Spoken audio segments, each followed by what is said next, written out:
All right, so let's get into the 2025 social media trends. These are things that you will more than likely see or what will be happening with social media moving forward in 2025. So, short videos was a big thing in 2024. It is still a big thing. Still going to be a big thing in 2025. Short videos are what's moving forward for people. Don't get me wrong, long form video is still a big thing, but short form video is good for grabbing attention and getting quick information, and it's to keep your audience entertained and or engaged for those with a shorter attention span. So it it is what's moving forward for 2025. Okay, and this whole short video started with TikTok, and from there other apps decided to take advantage of it, which were um, Facebook, Instagram, YouTube, and LinkedIn. So it is still popular, and it is still some of the most preferred um, video that people want to consume the information. Okay. Content is still king, queen, all of it. Okay. Content still makes a difference in what people want to see. These social media algorithms are shifting, but quality content is still the number one thing for people. And it is more important than follower count. And I know that people really do pay attention to follower count, but realistically, the content is what's most important. Okay. And so whether it be educational, entertaining, or a mix of both, content is still, one of the things that still moves the needle for people, right? So if you are going to create content, make sure that it's content that's impossible to ignore, content that helps you to reach your audience, content that's going to have a hook and have great visuals to go with it, and that's going to help you moving forward. The other thing is artificial intelligence. This is the thing that's moving forward in every single app now. So make sure that if you aren't familiar with AI, that you take some sort of courses, go to workshops, i.e., the webinar that I'll be hosting in March is going to be all about AI, and it's going to be the first of four series, and this is just going to talk about the AI for beginners. So if you decide to skip the first one, the other three will be more in depth, but it will be a series that I'll be working on moving forward. But it's all about AI. Okay. Um, the other thing is making sure that you are strengthening your community bonds or strengthening your bonds with your target audience.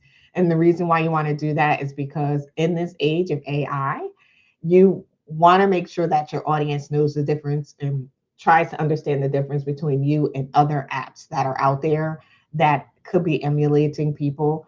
So you want to make sure that you are using the apps that are effective and most important um, for you moving forward. But you also want to make sure that you are showing your face, you're showing the human interaction. And it's going to be important to people because people are still looking for the authentic people that they want to connect with, right? They crave personal connection. So think about it this way. And this goes with the authenticity, being authentic as well. People will connect with you before they connect with your business. They will connect with you before they connect with your business pages, before your website. They want to know before they give up that money, which entails the know, like, and trust, that they are comfortable parting with the money because they feel comfortable. They feel like they like you, they feel like they know you, and they trust you. So they want to move forward with paying for services. That's still huge no matter what. No, like, and trust has been the thing since social media really started to take off. So you want to make sure that you are strengthening those bonds. So if you're posting on social media, be more visible, and it helps with making sure that you are engaging with people, and talking to people and responding to comments and not just posting and ghosting. Okay. Um, the other thing is the SEO used to be like huge for just your websites and your blogs. But now SEO is not just for Google. Social media platforms also offer the opportunity to rank your content.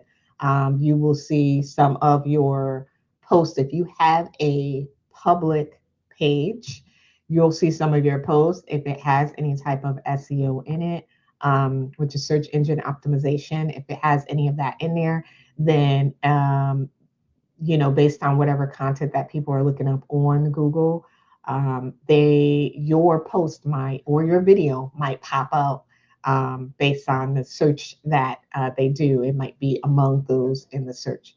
So make sure that you create content that aligns with your audience's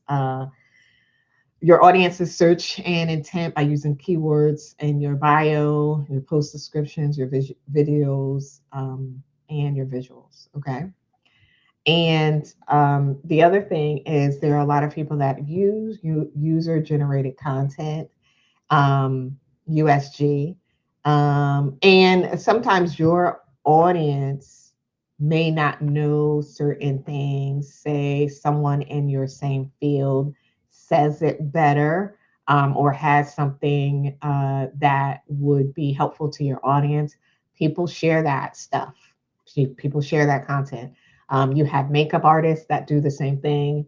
You have musicians that do the same thing. So user generated content, you can be able to utilize that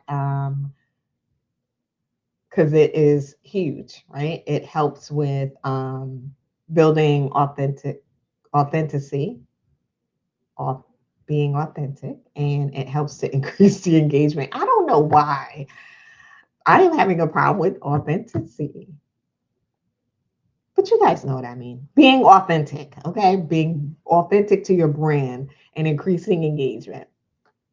The other thing is making sure that you are getting involved, right?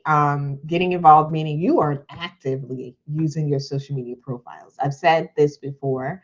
If you aren't using a particular platform because it is not for you, that's not where your people hang out, and you really don't plan on posting on it anymore, go ahead and deactivate, delete that platform, take off all your content, and delete it, deactivate it.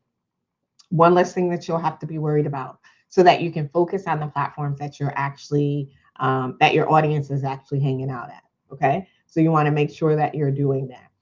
And the other thing is to work on staying active by seeing what content works for your particular platforms, right? So there's new platforms that are out. Blue Sky is out, very similar to Twitter, and Threads is out, very similar to Twitter. But based on your audience, do you think that your audience was like an active user of Twitter? Would they like either or platform? So creating an account on both platforms just to get a feel for how the platform is and to see if your content will do well up there or if your audience is up there. You can experiment with that particular way because it helps you to understand, okay, my audience is hanging out here. And honestly, there's so many platforms out. People get to the point where they're not going to be going outside of their norm for too much longer. They like the platforms that they're on. They're comfortable with it. They may not be interested in Blue Sky, but they might be interested in Threads because they've gotten comfortable with Threads. So experiment with these platforms, but don't go overboard because the point is that you don't want to overwhelm yourself as well. Okay. And just, going back to making sure that you are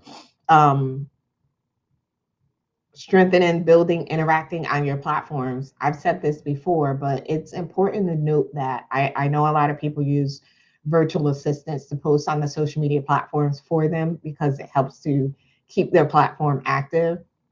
That's great to have your content going on the platform, but it's important to note that someone needs to go back and engage. Someone needs to go back and respond to comments. Someone needs to be on the platform and engaging with people that typically always engage with you.